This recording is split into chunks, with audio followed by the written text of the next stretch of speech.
Thank you so much. Hello, everybody. It's a real honor to be part of this symposium. So thank you for allowing me to take part.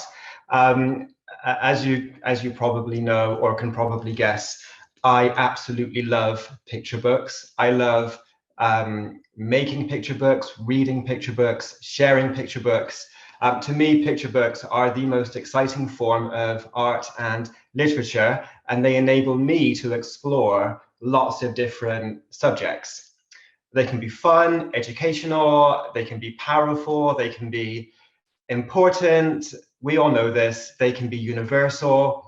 And I believe that picture books make the world a better place, but they can't do that all by themselves. My first picture book was published in 2014. It was called The Queen's Hat, and ever since that first book published, I've had the opportunity to visit schools up and down the country, up and down the UK and beyond. And it never ceases to amaze me how teachers use picture books in such creative and imaginative ways as learning tools. And I've learned so much from my experiences with teachers. So you can see some of the books that I've illustrated and written to my side here. I'm going to read to you one of my books called Green Lizards versus Red Rectangles, which is here. But before I do that, I'm just going to tell you the story behind the story of this book. So this book was published in 2015, I think. I wrote it and illustrated it while I was at university. I think it was in maybe 2013 or perhaps 2012 or 13 that I created this. And it was one of 3 picture books that I had on display at the final exhibition for our class. So I had this on display, and I had Please Mr. Panda on display. And I also had on display The Queen's Hat. Now, all 3 books, as you can see, have been published. This was the one I didn't think would get published. This is a book about war and peace. It's about division. It even includes a death scene, which is not something you normally see in a picture book. So when I showed my publisher, the publisher who, by the way, was interested in this book really more than any of my other books, they were interested in this book. When I showed them this book, they said, okay, it's a really interesting book, but they couldn't quite get their head around it.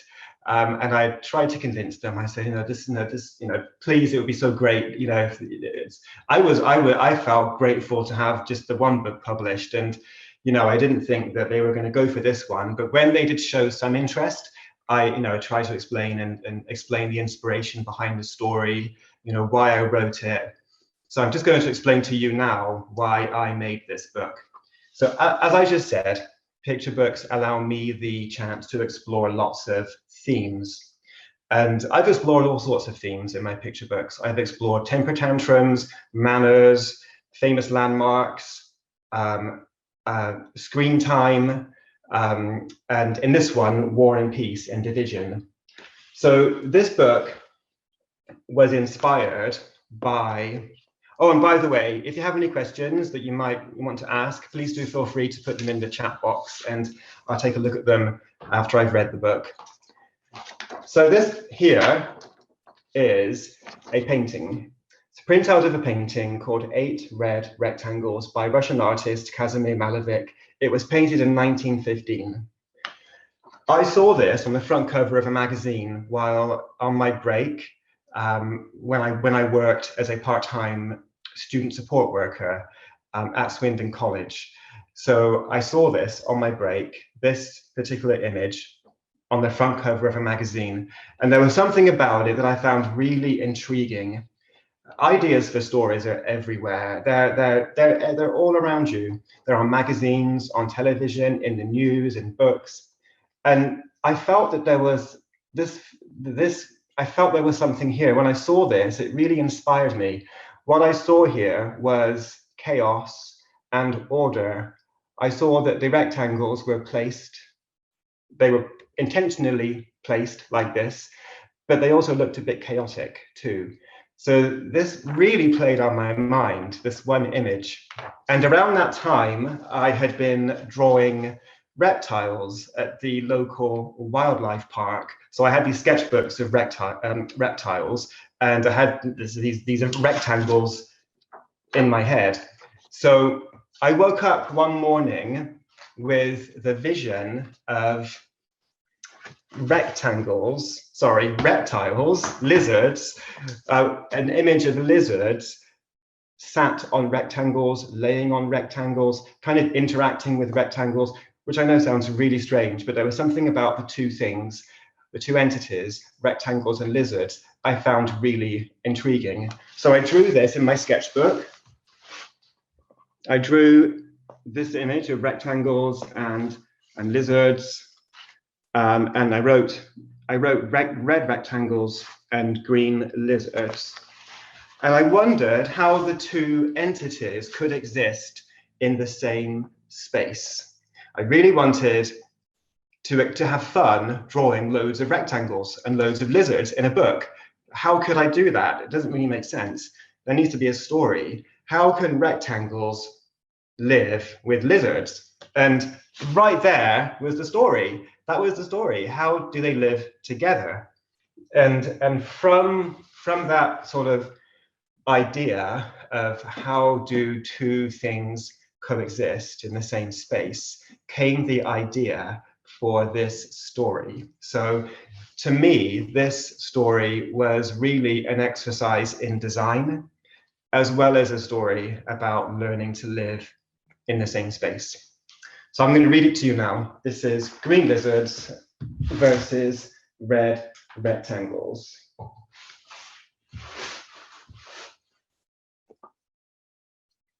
Green lizards versus red rectangles. So the first thing we see are lots of green lizards. I'm actually red-green colorblind, by the way. So some people said, why are you doing a book about green and red things if you can't see green and red? But it just kind of made sense to me for the rectangles to be red and the lizards to be green. Green lizards versus red rectangles. You can see here, they're sort of interacting with each other.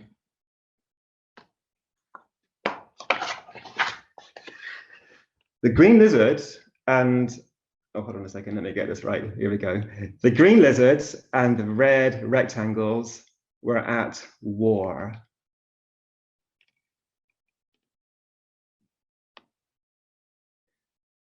So they're having like a standoff. You've got the lizards and the rectangles, you know, what's going to happen next?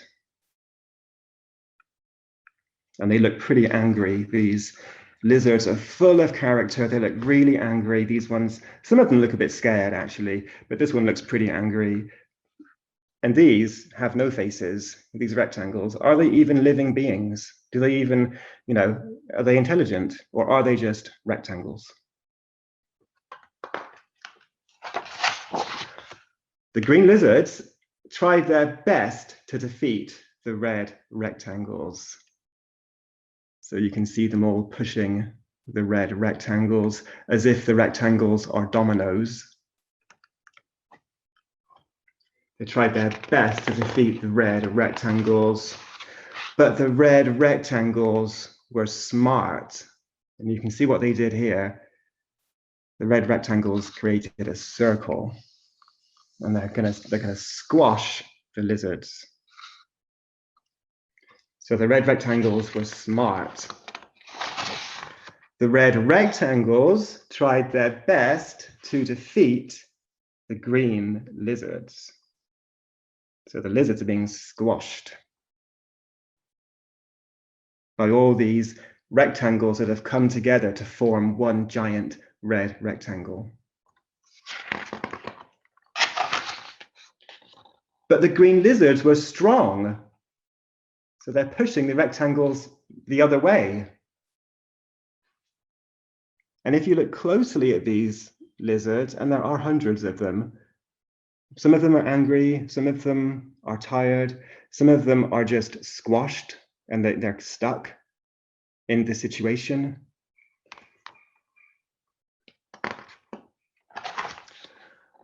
What are we fighting for? Asked one green lizard. And you can see the tall red rectangle here. What are we fighting for? Now, as the author of the book, I have to confess, I don't even know what they're fighting for, other than the fact that they could be fighting for space in the book. Because many children ask me, what are they fighting for?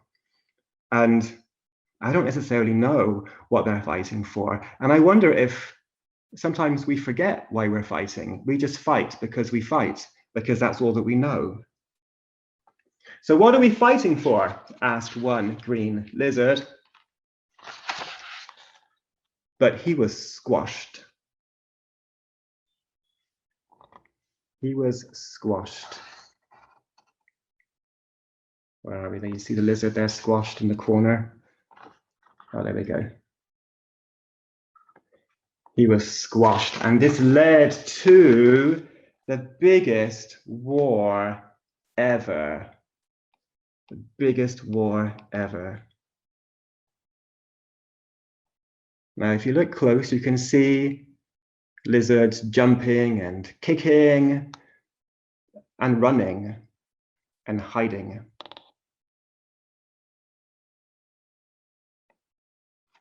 They fought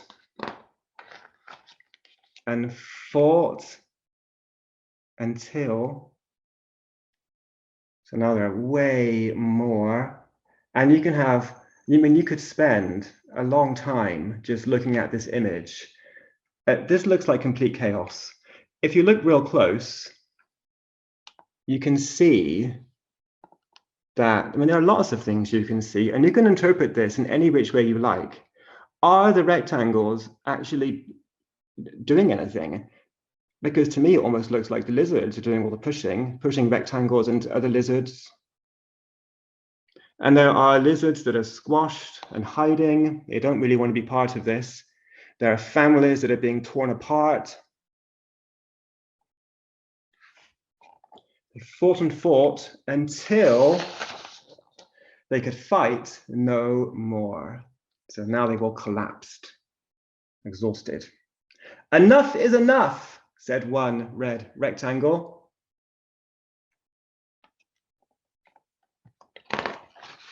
The green lizards and the red rectangles, they gathered for a truce.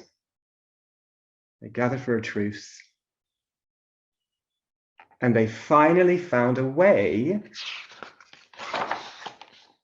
to live peacefully together. So there they all are, living in harmony on the same double-page spread. And on the very last page, there are lots of rectangles. And here, there's a little lizard kissing a rectangle. And that's it, the end. Green lizards versus red rectangles. So in the original version of this story, I'll just say this real quick. In the original version of the story, there's a blue ball at the end of the story. So here it ends with happily ever after. But in my original version of the story, the one that was the one in university, you turn the page and it then says, but then came the blue ball. And this blue ball comes along and changes everything. And it ends with a cliffhanger. So enter this book, Green Lizards and Red Rectangles and the Blue Ball. So what happens when you think you've achieved something, you think you've achieved peace and harmony, let's say, and then something else comes along to potentially threaten that. And that's what this is all about. And it does have a very happy ending.